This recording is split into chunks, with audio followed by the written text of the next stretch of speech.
पहले आता है हमारा परिमेय संख्या यानी कि रेशनल नंबर। देखो परिमेय संख्या का मतलब होता है जो बटे में हो, यानी कि पी बाई क्यू के रूप में, पी बटे क्यू के रूप में। लेकिन यहाँ पे क्यू जो है वो जीरो नहीं होना चाहिए, क्योंकि अगर क्यू जीरो हो जाएगा तो ये किसी भी संख्या में, मान लो एक है, किसी भी संख्या में हम जीरो का भाग देंगे तो क्या हो जाता है, अनंत हो जाता है, तब तो क्वेश्चन सॉल्व भी नहीं होगा। तब है कहानी में एक दादाजी होते हैं, उनकी संख्या, उनका नाम क्या होता है, सम्मिश्र संख्या यानी कॉम्प्लेक्स नंबर। ठीक है, सम्मिश्र संख्या। एक इनके दो बेटे होते हैं, एक होती है वास्तविक, दूसरी होती है काल्पनिक। ठीक है, पहला कौन सा, वास्तविक संख्या, दूसरा कौन सा, काल्पनिक संख्या।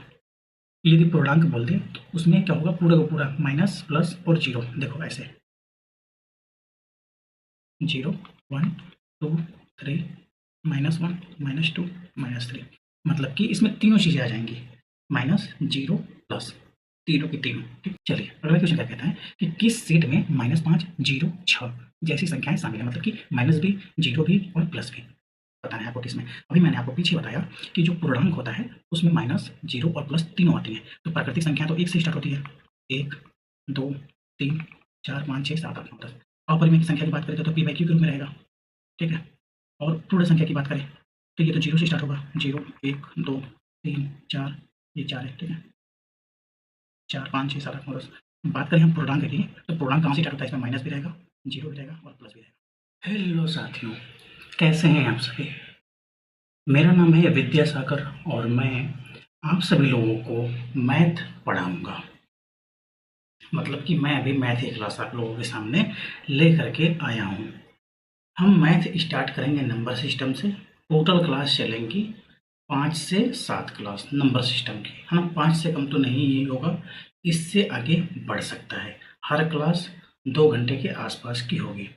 दूसरी बात कि ये जो क्लास है वो किसके लिए है, तो ये क्लास उन सभी गवर्नमेंट एग्जाम्स के लिए है जहाँ पे मैथ की रिक्वायरमेंट है, जैसे कि एसएससी, आरआरबी और यूपीएससी, स्टेट पीसीएस में जो सीसेट की परीक्षा होती है उसके लिए, और ऐसे कोई भी जैसे यूपी पुलिस का हुआ, कहीं भी जहाँ पे मैथ, जैसे जहाँ पे मैथ की रिक्वायरमेंट होती है वहाँ के लिए ये क्लास एकदम परफेक्ट रहेगी। इस क्लास में हम आपको एकदम बेसिक से लेकर एडवांस तक ले जाएंगे। It means zero to hero. ठीक है, जीरो टू हीरो। ये जो नंबर सिस्टम की क्लास है ना, हम लोगों ने इसको 3 भाग में डिवाइड किया है। पहला कि क्लासिफिकेशन ऑफ नंबर, मतलब कि संख्या का वर्गीकरण। दूसरा प्राइम एंड कंपोजिट नंबर, मतलब भाज्य और अभाज्य संख्याएं। तीसरा है गणितीय संक्रियाएं, है ना। और ये जो 3 भाग में हमने नंबर सिस्टम को बांटा हुआ है, इसको कंप्लीट करने में हमको 5 से 7 लेक्चर लग जाएंगे। आपको क्या करना है, बस पेशेंस से बना के क्लास को कंप्लीट देखना है और क्लास को पूरा का पूरा एकदम दिल और दिमाग से पेन और कॉपी लेकर नोट करते रहना है। और उसके बाद जो टेलीग्राम पे आपको क्वेश्चन मिलेंगे उसको आपको सॉल्व करना है। ठीक है, तो चलिए बिना किसी अ, फालतू बातचीत किए हम लोग अपनी क्लास को स्टार्ट कर देते हैं ना, स्टार्ट करते हैं। तो सबसे पहले हम लोग क्या करते हैं, अपने एक सिनॉप्सिस बना लेते हैं। ये जो है सिनॉप्सिस, ये थोड़ा सा गलत हो गया है। ठीक है, चीज़ें इसमें भी सही लिखी हुई हैं लेकिन थोड़ा सा गलत तरीके से लिखी हुई हैं, इधर उधर। हम लोग क्या करेंगे, सिनॉप्सिस अपना खुद बनाएंगे। चलिए, एक बहुत समय की बात है, हमारे गांव में एक दादाजी रहते थे ना। एक दादाजी रहते थे, उनका नाम क्या था बच्चा, उनका नाम था सम्मिश्र संख्या। क्या नाम था, सॉरी सेकंड, क्या नाम था उनका, सम्मिश्र संख्या।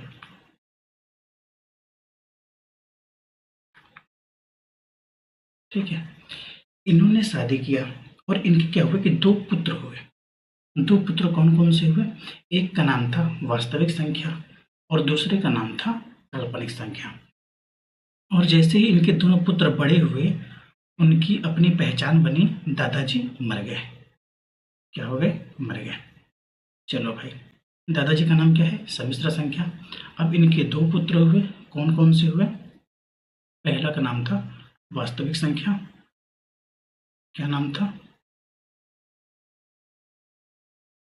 वास्तविक संख्या। दूसरे का नाम था काल्पनिक संख्या, काल्पनिक संख्या, ठीक है। अगर वास्तविक संख्या को हम लोग इंग्लिश में देखें क्या बोलते हैं इसको, रियल नंबर। इसको क्या बोलेंगे, इमेजिनरी नंबर, ठीक है, इमेजिनरी नंबर। अब बहुत समय पहले से एक कहावत चली आ रही थी कि अगर हम लोग दो बच्चे पैदा करेंगे, क्योंकि पहले क्या होता था कि मेडिकल नहीं होता था, मतलब कि मेडिकल की इतनी सारी सुविधाएं नहीं होती थी, तो दो बच्चे वो लोग पैदा करते थे, किसी न किसी बीमारी के कारण एक बच्चा मर ही जाता था। लेकिन इन लोगों की किस्मत अच्छी थी, दोनों बच्चे बच गए। तो इन लोग जनसंख्या को बढ़ाना नहीं चाहते थे, तो इन्होंने एक बच्चे को बोला कि भैया एक लोग शादी कर लो, एक लोग मत करो। तो जो काल्पनिक संख्या थी इसने शादी नहीं की, भाई वास्तविक संख्या ने शादी कर ली। इसके भी दो बच्चे हुए, इसके दो बच्चे हुए, पहला हुआ परिमेय, दूसरा हुआ अपरिमेय। कौन सा, परिमेय संख्या, फिर अपरिमेय संख्या, ठीक है, परिमेय संख्या, अपरिमेय संख्या। अब इसके बाद अपरिमेय संख्या ने शादी नहीं की, इनकी अपनी पहचान है वो मैं बताऊंगा अभी, लेकिन इनके आगे की पहचान नहीं है, मतलब इसने शादी नहीं की। अपरिमेय संख्या ने शादी नहीं की, परिमेय संख्या ने शादी कर ली, इसके फिर दो बच्चे, परिमेय संख्या के फिर दो बच्चे, एक का नाम था पूर्णांक, एक का नाम था पूर्णांक और दूसरे का नाम था भिन्न। क्या नाम था, भिन्न। अब इस बार फिर भिन्न ने शादी नहीं की, अब किसने शादी की, पूर्णांक ने शादी की। पूर्णांक के हुए तीन बच्चे, एक का नाम था ऋणात्मक, एक का नाम था शून्य, एक का नाम था प्राकृतिक संख्या। क्या, प्राकृतिक संख्या। ध्यान देना, ये सब किसके पाठ है, पूर्णांक के। बिना ने शादी नहीं की, बिना ने शादी नहीं की, ठीक। अब ऋणात्मक संख्या क्या होती है ये हम लोग आगे समझेंगे, फिर यहीं पर तुमको बता देते हैं। जीरो से जो लेफ्ट साइड में चलती है, -1, -2, -3, -4, ये जो सिनॉप्सिस मैंने बताया बस आपके दिमाग में हल्का हल्का रहना चाहिए, क्योंकि जब हम आगे बातचीत करेंगे ना, जो डेफिनेशन समझेंगे वो इसी सिनॉप्सिस के ऊपर होगा, इसी सिनॉप्सिस के ऊपर होगा। चलिए, तो सबसे पहले हम समझेंगे रियल नंबर और इमेजिनरी नंबर को। किसको, रियल नंबर और इमेजिनरी नंबर को। चलिए, तो आ गया हमारा रियल नंबर। देखिए, रियल नंबर क्या होता है कि संख्या रेखा पर हम जिस किसी संख्या को दर्शा सकते हैं वो क्या होगा, हमारा रियल नंबर होगा। अब संख्या रेखा क्या होती है भाई, आपको होगी कि संख्या रेखा क्या होती है ना, तो हम आपको बताते हैं। इसका कलर कैसे चेंज होगा, ब्लैक दिख रहा है, कलर नहीं चेंज होगा, कोई ना।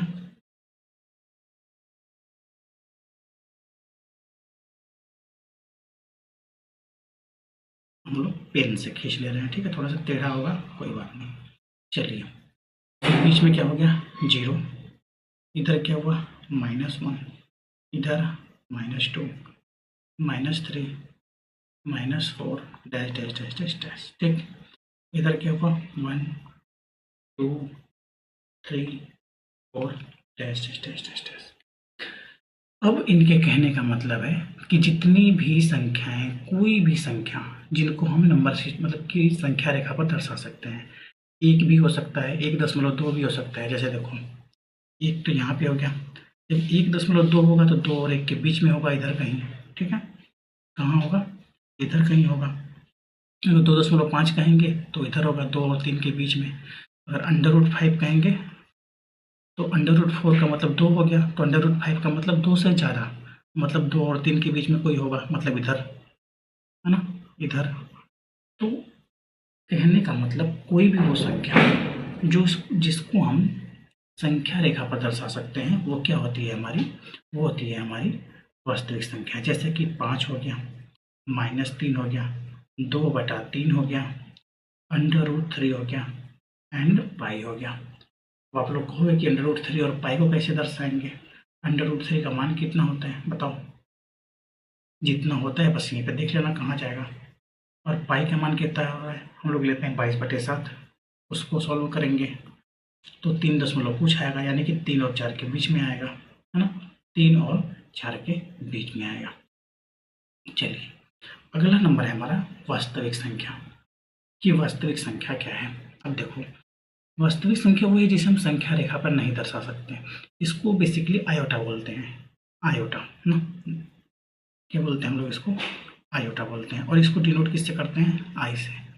और ये वो संख्या होती हैं जो अंडर रूट में माइनस के रूप में होती है, -1, √-2, √-3, ये संख्याएं क्या होती हैं? आयोटा होती है।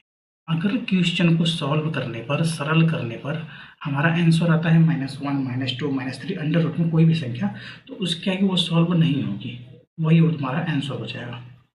ये नहीं कर सकते कि अंडर रूट में -4 है, ये नहीं कर सकते कि अंडर रूट में -4 है तो इसको हम 2 लिख दें, होगा ही नहीं 2, क्योंकि 2 जो होता है √4 का मान है, ना कि अंडर रूट -4 का। ठीक है, तो कहने का मतलब है कि जितनी भी ऐसी संख्याएं होती हैं जिन्हें हम संख्या रेखा पर नहीं दर्शा सकते, वो क्या होती है? हमारी काल्पनिक संख्याएं। अब देखो, मैंने आपको कहानी में बताया था कि जो दादाजी थे उनके 2 बच्चे होते हैं, लेकिन जब उनके बच्चे जवान हो जाते हैं तो दादाजी मर जाते हैं। अब दादाजी अगर मर गए हैं तो उनका अस्तित्व कैसे होगा? उनके अस्तित्व का कैसे पता करेंगे हम? उनके दोनों बच्चों के गुणों से, यानी कि उन दोनों बच्चों के जो गुण होते हैं अगर वो मिल जाएं तो वही हमारे दादाजी का गुण मिल जाएगा। अब देखो, अब आती है सम्मिश्र संख्या। जो दादाजी थे उन्हीं का नाम था सम्मिश्र संख्या। ठीक है, देखो एक बार फिर से हम तुमको दिखा देते हैं। हाँ, सम्मिश्र संख्या कौन है? दादाजी, जो सबसे ऊपर है। अब इनकी डेफिनेशन देखते हैं। सम्मिश्र संख्या का मतलब होता है जिसमें ना वास्तविक और काल्पनिक दोनों के गुण हों। क्योंकि दादा मर गए हैं, जिसमें पहला बेटा और दूसरा बेटा दोनों का गुण हो, वो हो जाएगी सम्मिश्र संख्या। पहला का मतलब जिसमें परिमेय अपरिमेय दोनों हों, है ना। तो देखो यहाँ पे ए है, फिर क्या है? Iota B. आयोटा का मान क्या था? काल्पनिक में था ना, अभी हमने पीछे पढ़ा। आयोटा किसके आगे लगता है? जो काल्पनिक होता है। देखो यहाँ पे ये रहा आयोटा, ये रहा, ये रहा आयोटा। ठीक है, तो आयोटा बी यानी कि ये वाला भाग क्या है? काल्पनिक है, काल्पनिक है। और ये वाला जो ए लिखा है यहाँ पे, ए लिखा है, ये क्या है? वास्तविक है। क्या है? वास्तविक है। तो इस हिसाब से क्या होगा कि काल्पनिक और वास्तविक जहां जहां मिलेंगे वहां क्या मिलेगी? हमें सम्मिश्र संख्या मिलेगी। ठीक है, सम्मिश्र संख्या। चलिए, अब आगे आते हैं हम अपना रेशनल और इनरेशनल। ठीक है, पहले आता है हमारा परिमेय संख्या, यानी कि रेशनल नंबर। देखो, परिमेय संख्या का मतलब होता है जो बटे में हो, यानी कि p/q के रूप में, p/q के रूप में। लेकिन यहाँ पे q जो है वो 0 नहीं होना चाहिए, क्योंकि अगर q 0 हो जाएगा तो ये किसी भी संख्या में, मान लो 1 है, किसी भी संख्या में हम 0 का भाग देंगे तो वो क्या हो जाता है? अनंत हो जाता है। तब तो क्वेश्चन सॉल्व भी नहीं होगा, तब तो क्वेश्चन सॉल्व भी नहीं होगा, इसीलिए 0 नहीं लिया जाता है। देखो यहाँ पे लिखा हुआ है कि जो p/q के रूप में संख्या होती है वही होती है परिमेय संख्या। लेकिन इसकी एक शर्त क्या है कि q 0 के बराबर नहीं होना चाहिए। देखो यहाँ पे q जो है वो 0 के बराबर नहीं होना चाहिए, और ये कुछ भी हो सकती है, जैसे 4/5 हो गया, -9 है। आप कक्षा 5वीं में जब पहली बार भिन्न पढ़ते हैं छोटा सा, तो आपको बताया जाता है कि संख्या कोई भी हो उसके बटे में 1 तो होता ही है, 1 तो होता ही है। तो -9 है, इसका मतलब इसके बटे में क्या है? 1। तो ये भी क्या है? हमारी परिमेय संख्या। 22/7 क्या है? परिमेय संख्या। ठीक है, p/q के रूप में है तो क्या है? एक परिमेय संख्या। चलिए, अब आगे चलते हैं। अच्छा, मैं ये वाला डिफिनेशन क्यों नहीं पढ़ा हूँ, इसलिए क्योंकि अभी मैंने आपको पूर्णांक नहीं पढ़ाया है। अभी मैंने आपको पूर्णांक के बारे में नहीं बताया। अगर मैंने आपको पूर्णांक के बारे में बता दिया होता ना, तो मैं आपको ये वाला डेफिनेशन बताता। ठीक है, एक सेकंड रुक जाइए, एक सेकंड थोड़ा सा।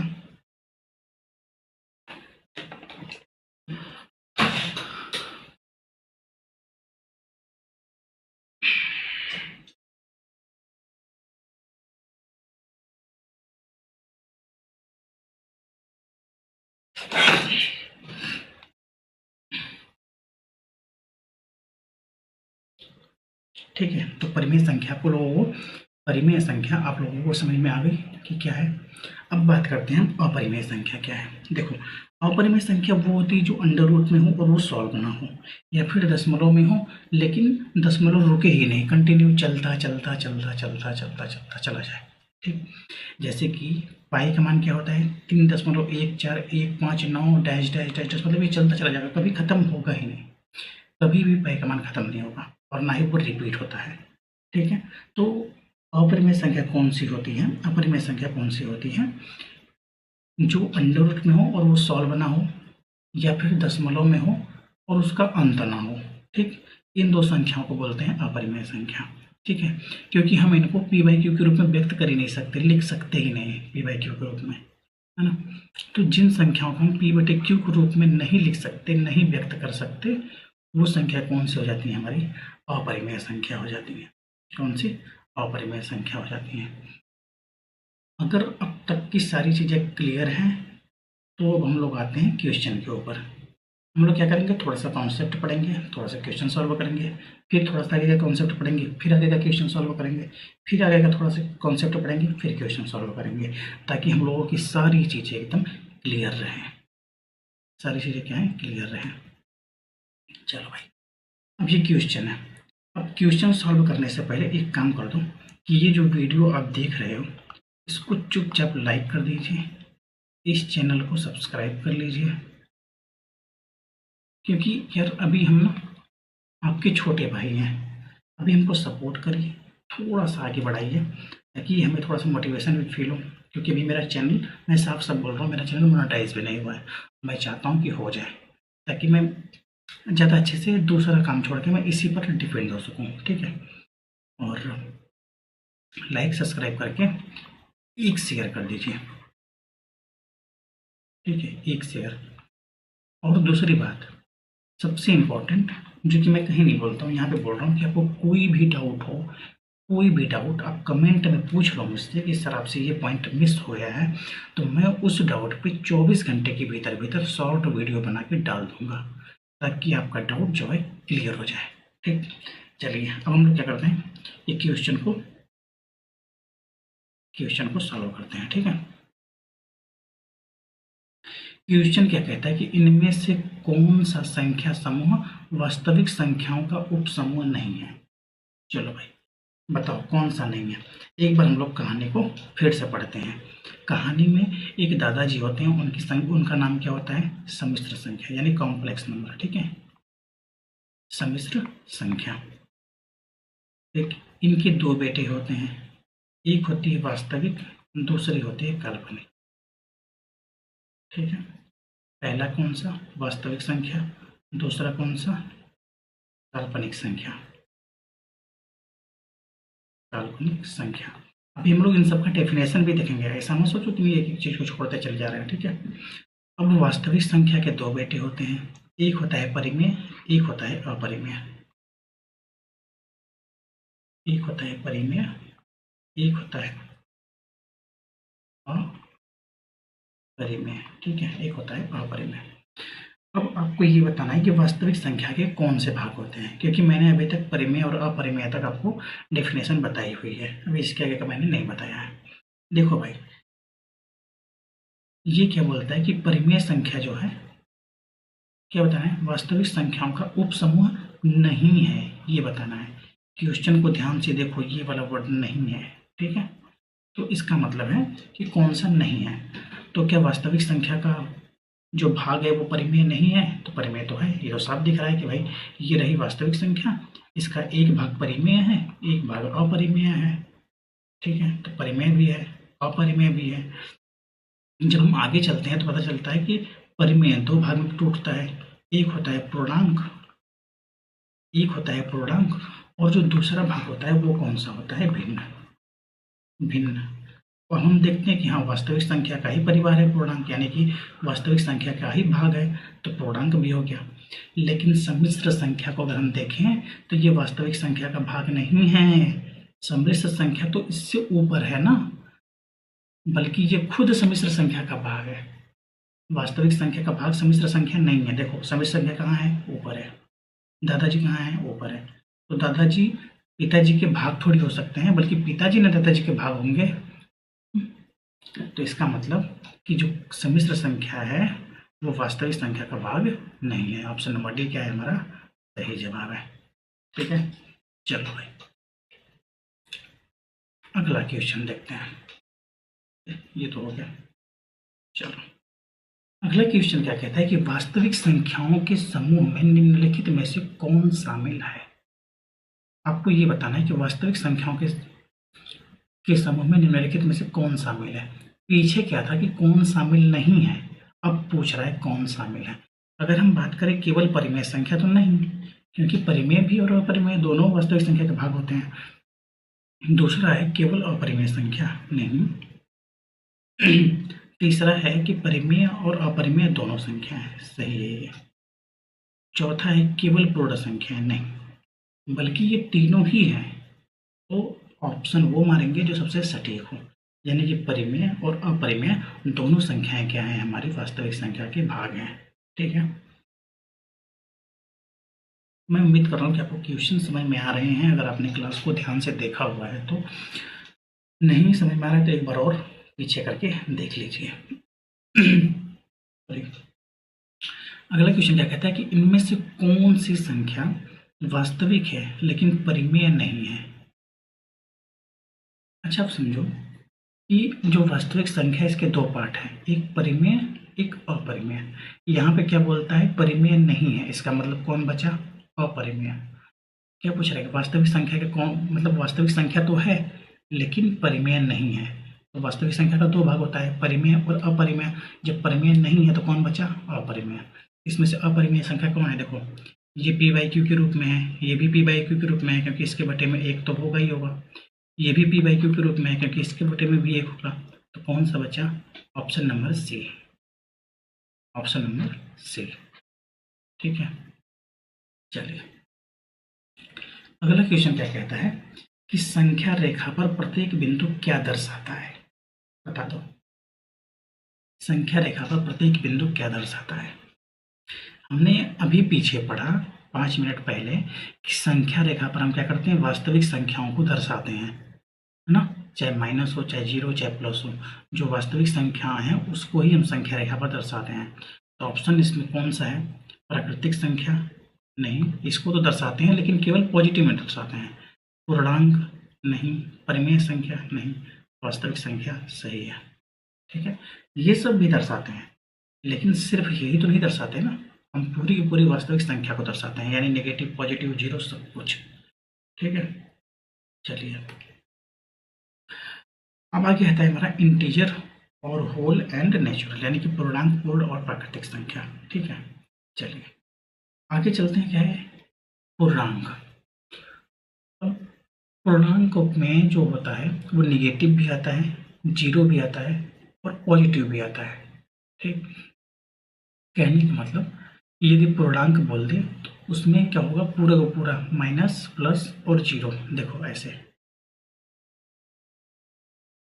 0 1 2 3 -1 -2 -3, मतलब कि इसमें तीनों चीज़ें आ जाएंगी, माइनस, जीरो, प्लस, तीनों की तीनों। ठीक, तो तीन पार्ट में होता है। एक क्या है? हमारा निगेटिव, जिसमें दिखाया गया है कि -1 -2 -3। ठीक, दूसरा आता है हमारा जीरो, यानी कि न ये प्लस में होगा न ये माइनस में होगा। ध्यान रखना जीरो न्यूट्रल है, न धनात्मक है न ऋणात्मक है, उन दोनों के बीच में है। ठीक है, अब चौथा क्या है? हमारा धनात्मक। चौथा क्या है हमारा धनात्मक। अब यहीं से हमारी अगली डेफिनेशन निकलेगी, यहीं से हमारी अगली डेफिनेशन निकलेगी। ये जो धनात्मक संख्या है 1 2 3 4 5, जीरो नहीं, 1 2 3 4 5, इसी को बोलते हैं प्राकृतिक संख्या, इसी को बोलते हैं नेचुरल नंबर। क्या बोलते हैं? प्राकृतिक संख्या। और जो ये जीरो है, अगर इसको हम प्राकृतिक संख्या के साथ मिला दें तो ये दोनों मिलकर क्या हो जाते हैं? पूर्ण संख्या, यानी कि होल नंबर। जब संख्या जीरो से स्टार्ट होती है तो होल नंबर, जब एक से स्टार्ट होती है तो नेचुरल नंबर। ठीक है, अगर हम जीरो को साथ में ले लें, जीरो 1 2 3 4 5 6 7 8 9 10 ऐसे, ये क्या हो जाएगा? हमारा होल नंबर। ठीक है,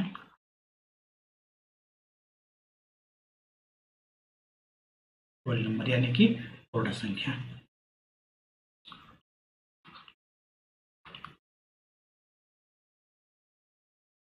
पूर्ण संख्या। ठीक है, चलिए लीजिए वही चीज़ आ क्या है कि होल नंबर जीरो से स्टार्ट होता है।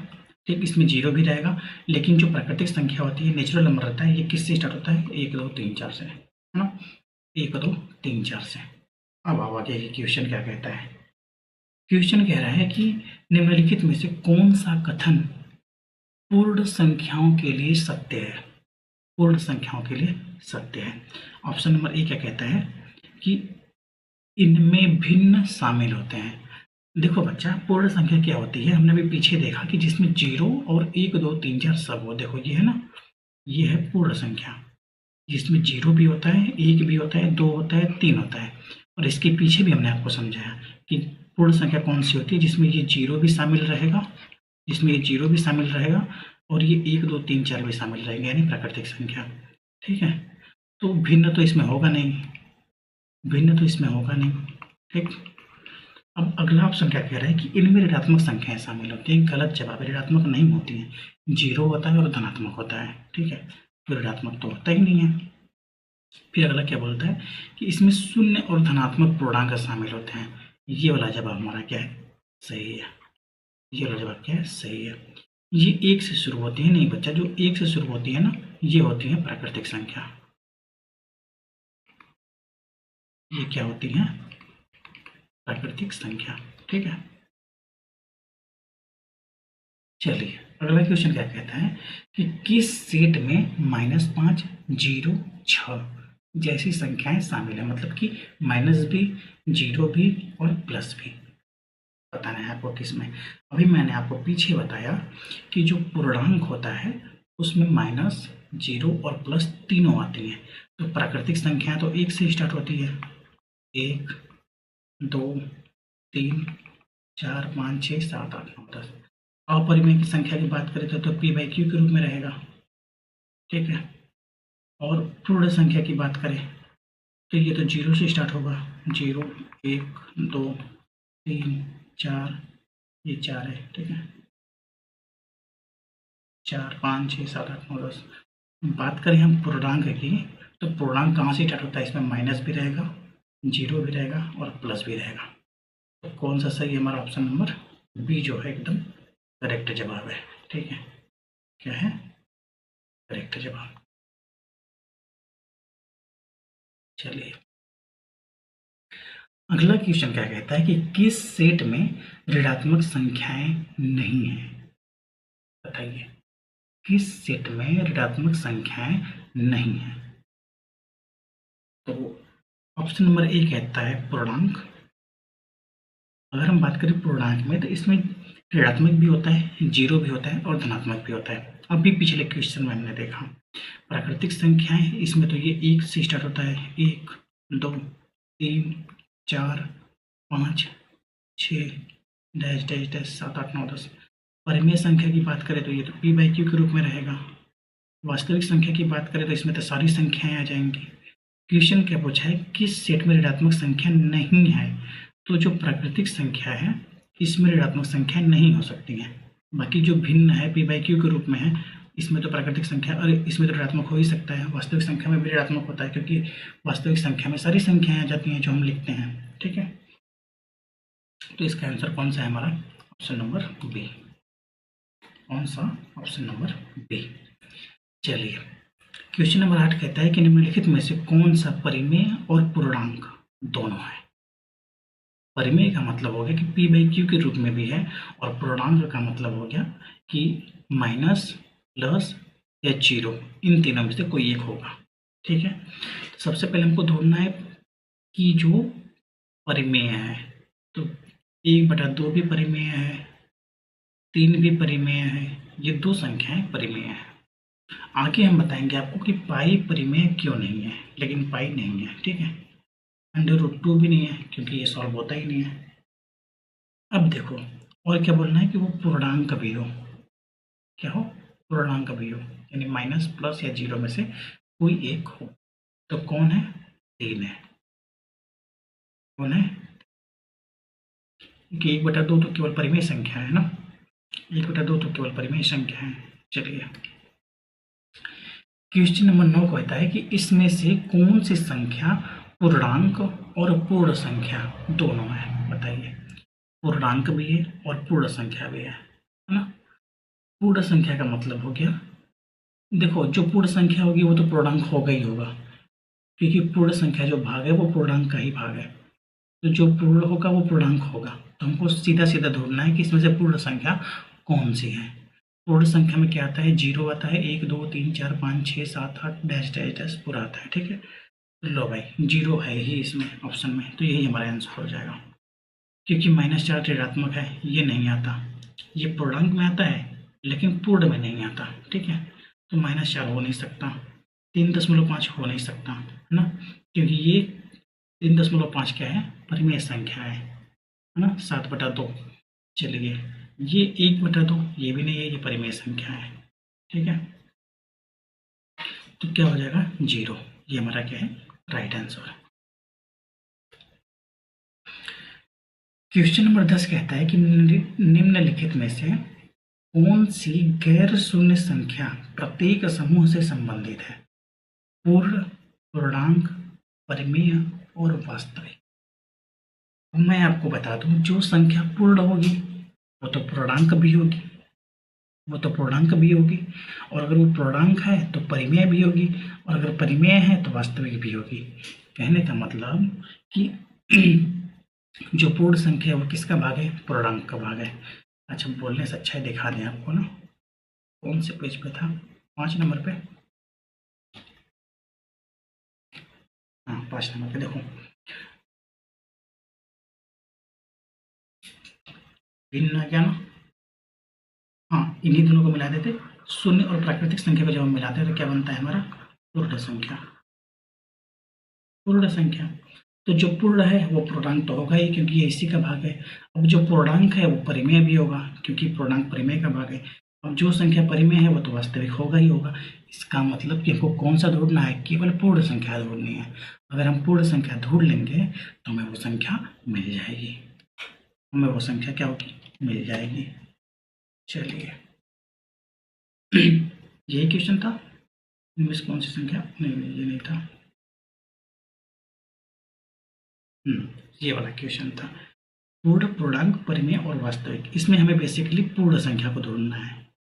किसको? पूर्ण संख्या का। जो पूर्ण होगा वो पूर्णांक होगा ही होगा, जो पूर्णांक होगा वो परिमेय होगा ही होगा, जो परिमेय होगा वो तो वास्तविक होगा ही होगा। ठीक है, तो पूर्ण संख्या इसमें से कौन कौन सी है? 0 भी है और 1 भी है। ठीक है, पूर्ण संख्या स्टार्ट होती है 0 से, तो 0 भी है, 1 भी है। ए और बी दोनों है इसमें, कोई एक ऑप्शन सही नहीं है, ये दोनों सही है, ये दोनों ही ऑप्शन सही है। ठीक, ये -1 हो नहीं सकता क्योंकि ये पूर्ण संख्या नहीं है, पूर्णांक भले हो जाए, √2 भी नहीं हो सकता।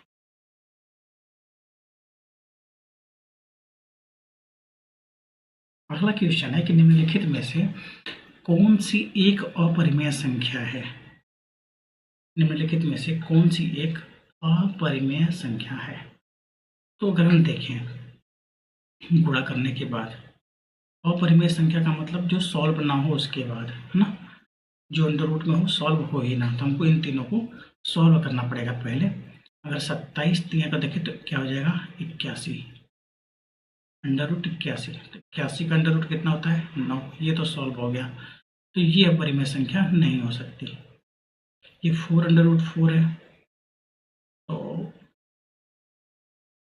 ये सॉल्व होगा ही नहीं। तो इसका आंसर तो यही है, लेकिन हम सब चेक करेंगे ना। अब अंडर रूट 169 है, तो इसका मान कितना आ जाता है 13। फिर 196 है, इसका मान कितना आता है 14, तो बराबर -1, ये भी नहीं है। अंडर रूट 9 का मान कितना आता है 3 प्लस अंडर रूट 7, क्या है, कौन सी संख्या अपरिमेय है? अच्छा, तो ये वाली अपरिमेय है, बी वाली अपरिमेय नहीं है, क्योंकि बी वाली भी सॉल्व हो जाएगी। 4 है, फिर अंडर रूट क्या है 4 है। अगर हम इसको इक्वल टू में करेंगे तो 4 इंटू ये अंडर रूट 4 का मान कितना हो जाएगा 2, तो 4 2 के 8, यानी कि ये भी सॉल्व हो गया। तो ये भी नहीं है, ये भी नहीं है, ये भी नहीं है। बाकी जो बचा वही हमारी अपरिमेय संख्या होगी, क्योंकि अपरिमेय संख्या सॉल्व नहीं होती है, या फिर दशमलव के बाद बढ़ती चली जाएगी, बढ़ती चली जाएगी, बढ़ती चली जाएगी, रिपीट नहीं होती है। ठीक है, रिपीट नहीं होती है। चलिए, अगला क्वेश्चन कहता है कि इनमें से कौन सी संख्या न तो परिमेय है और न ही पूर्णांक है ना, न तो परिमेय है और न ही पूर्णांक है, आपको ये बतानी है। चलो भाई, अगर 4 की बात करें तो ये परिमेय है। 1.5 की बात करें तो इसको हम लोग 3/2 लिख सकते हैं ना, बराबर 3/2, तो ये भी क्या है परिमेय है। अगर हम अंडर रूट 2 की बात करें तो ये सॉल्व नहीं होता, ये परिमेय नहीं है। 7 की बात करें तो ये भी परिमेय है। देखो, जो अंडर रूट 2 है ये ना ही परिमेय है और ना ही पूर्णांक है। इसका आंसर क्या हो जाएगा, ऑप्शन नंबर सी। ठीक, option number C. Question number 13 का कहता है कि निम्न कथनों में से कौन सा कथन गलत है? निम्न कथनों में से कौन सा कथन गलत है? ऑप्शन नंबर ए कह रहा है कोई सबसे बड़ी प्राकृतिक संख्या नहीं है, तो ये बात बिल्कुल सही है। कोई भी प्राकृतिक संख्या सबसे बड़ी नहीं हो सकती, क्योंकि अगर आप बोलोगे कि सर 119999999, सॉरी राइटिंग गंदी दिख रही है जल्दी जल्दी चक्कर में, कोई बात नहीं। अगर आप बोलेंगे 99999999999999, आप खोगे सर ये सबसे बड़ी संख्या है। ठीक है, मैं इसमें बस एक ऐड कर दूंगा, ज़्यादा कुछ नहीं, बस एक ऐड करूंगा, मैं क्यों तामझाम करूँ, तो ये इससे भी बड़ी संख्या बन जाएगी। यानी कि वो दुनिया की कोई भी प्राकृतिक संख्या सबसे बड़ी नहीं हो सकती, सबसे बड़ी नहीं हो सकती। तो पहला ही स्टेटमेंट कह दिया है कि कोई सबसे बड़ी प्राकृतिक संख्या नहीं है, ये बात बिल्कुल सही है, ये बात बिल्कुल सही है। एक सबसे छोटी प्राकृतिक संख्या है, ये भी सही है, क्योंकि एक से छोटी प्राकृतिक संख्या कोई नहीं होती, 0 नहीं होती, वो तो पूर्ण संख्या में होती है। शून्य सहित सभी प्राकृतिक संख्याएं पूर्णांक कहलाती हैं, गलत। शून्य सहित जो प्राकृतिक संख्याएं होती है वो पूर्णांक नहीं कहलाती, वो पूर्ण संख्या कहलाती हैं। कोई सबसे बड़ी पूर्ण संख्या नहीं है, ये भी सही है। कोई पूर्ण संख्या सबसे बड़ी कैसे हो सकती है? पूर्ण संख्या में तो प्राकृतिक संख्याएं ही आती हैं ना, उसमें बस 0 और होता है, बस 0 भी ऐड होता है, बाकी तो प्राकृतिक संख्याएं ही होती हैं, वो तो बड़ी नहीं हो सकती। यानी कि ऑप्शन नंबर सी क्या है हमारा सही जवाब है, यही गलत है, सबसे यही सबसे झूठा है, यही सबसे गलत है ना। चलिए, क्वेश्चन नंबर 14 कहता है एक क्विज में एक छात्र से एक संख्या ज्ञात करने को कहा गया जो परिमेय है, 2 से बड़ी है लेकिन 3 से छोटी है। देखो क्या बोल रहा है कि जो परिमेय है 2 से बड़ी है लेकिन 3 से छोटी है, जिसका वर्ग भी अपरिमेय है, जिसका वर्ग अपरिमेय है। अगर हम लोग अंडर रूट 5 की बात करेंगे, ठीक है, इसका जो मान होगा, मान कुछ भी हो, क्वेश्चन में क्या बोला है उसका वर्ग भी अपरिमेय होगा। अगर हम अंडर रूट 5 का वर्ग करेंगे ना, अंडर रूट 5 गुणे अंडर रूट 5, तो ये तो 5 हो जाएगा आंसर, तो ये हो नहीं सकता।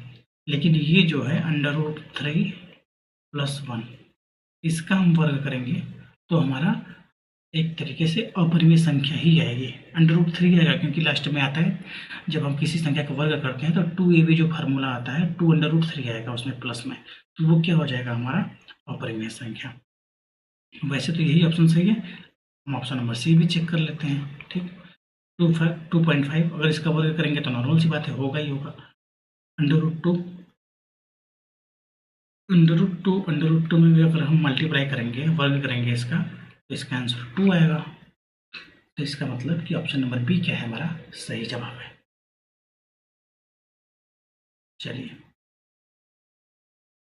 निम्नलिखित में से कौन सा सत्य है, मतलब कौन सा कथन सत्य है। ठीक है, ऑप्शन नंबर ए कहता है कि सभी पूर्ण संख्याएं परिमेय होती हैं।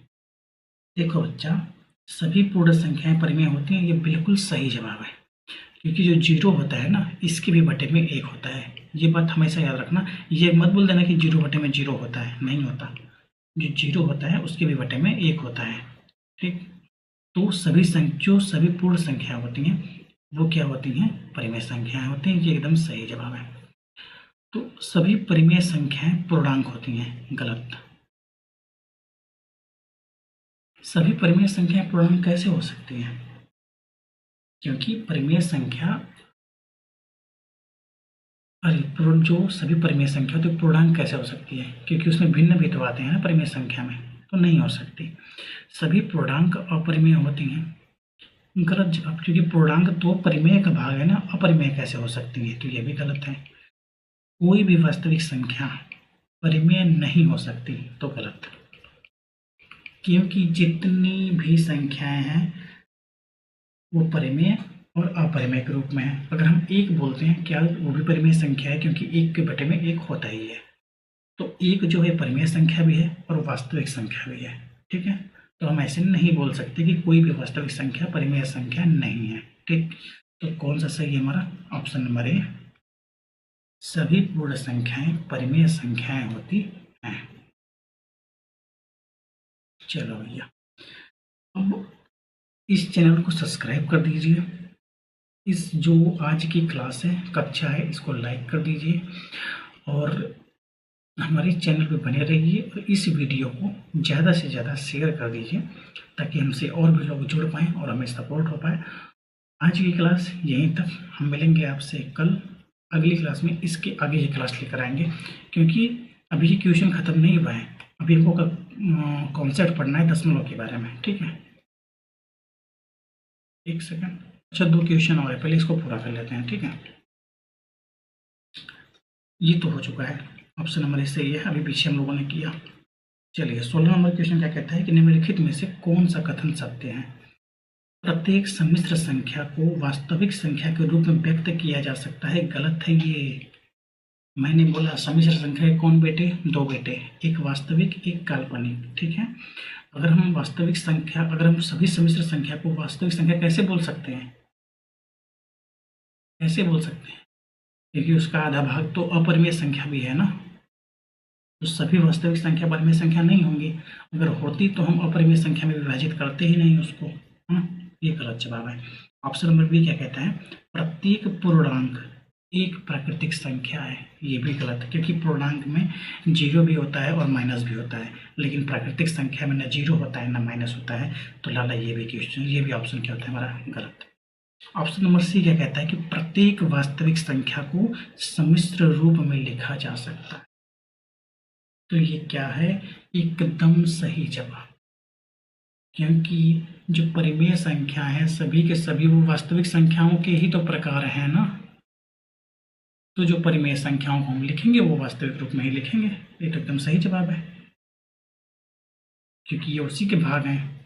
फिर ऑप्शन नंबर डी क्या कहता है, प्रत्येक वास्तविक संख्या एक पूर्णांक होती है, गलत जवाब है।